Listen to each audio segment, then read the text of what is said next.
हमको अपनानी है।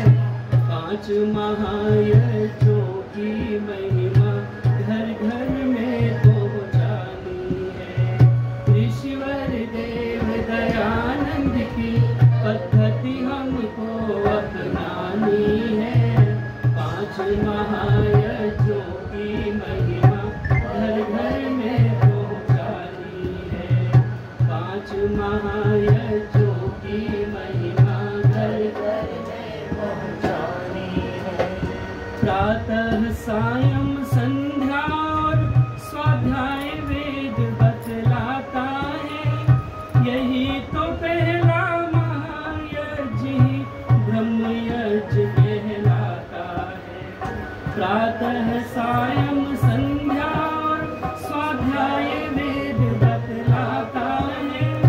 यही तो पहला महायज्ञ देव यज्ञ कहलाता है। आत्मचिंतन प्रभु मिलन की विधि अत्यंत पुरानी है। 5 महायज्ञों की महिमा घर घर में पहुँचानी है।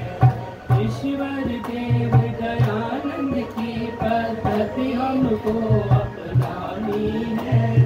5 महायज्ञों की महिमा घर घर में पहुँचानी है।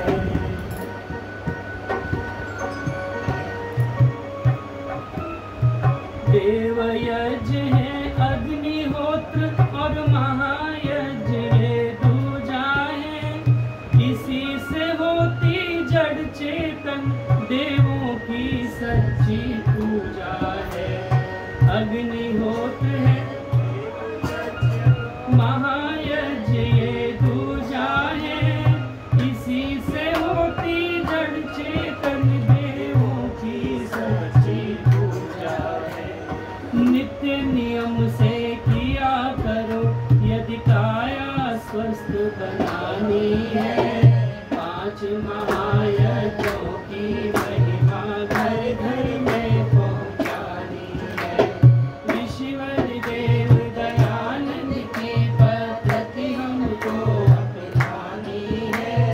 5 महायज्ञों की महिमा घर घर में पहुँचानी है। जीवित माता पिता की सेवा करना जो बतलाया है। यही तीसरा महायज्ञ पितृयज्ञ कहलाया है। जीवित माता पिता की सेवा करना जो बतलाया है। यही तीसरा महायज्ञ पितृयज्ञ कहलाया है। नर नारी आबाल वृद्ध को बात यही समझानी है।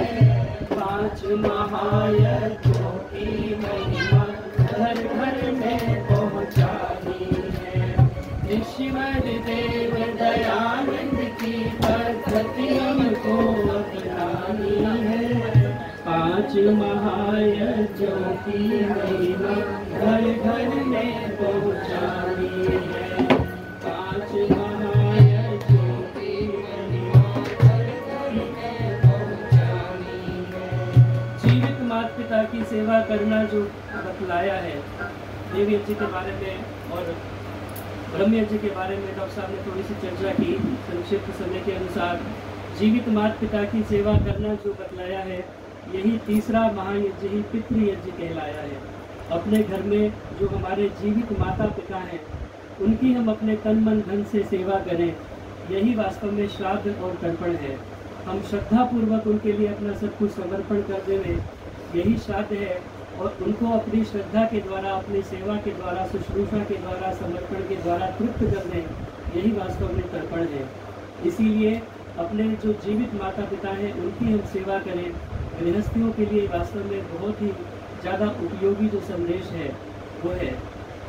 और इसीलिए जहाँ ये 5 महायज्ञ होते हैं, विशेष विस्तार में चर्चा करने का समय नहीं है अलग अलग सारे महायज्ञों की, वही घर वास्तव में स्वर्ग निशानी है। जहाँ ये 5 महायज्ञ हों वो घर स्वर्ग निशानी है।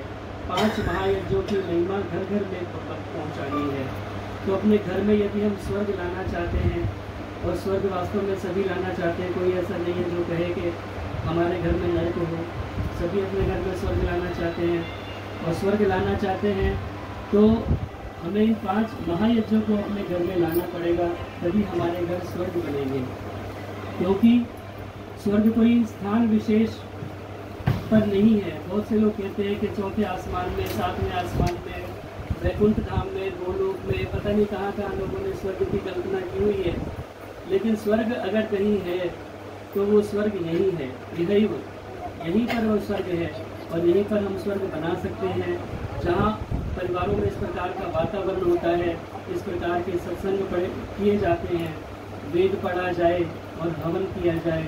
ऐसे परिवार को ही स्वर्ग कहा जाए, जहाँ पर वेद के मंत्र गुंजायमान होते हैं, जहाँ पर हवन होता है, हवन की धूमधाम होती है, वही धाम वास्तव में स्वर्ग होते हैं।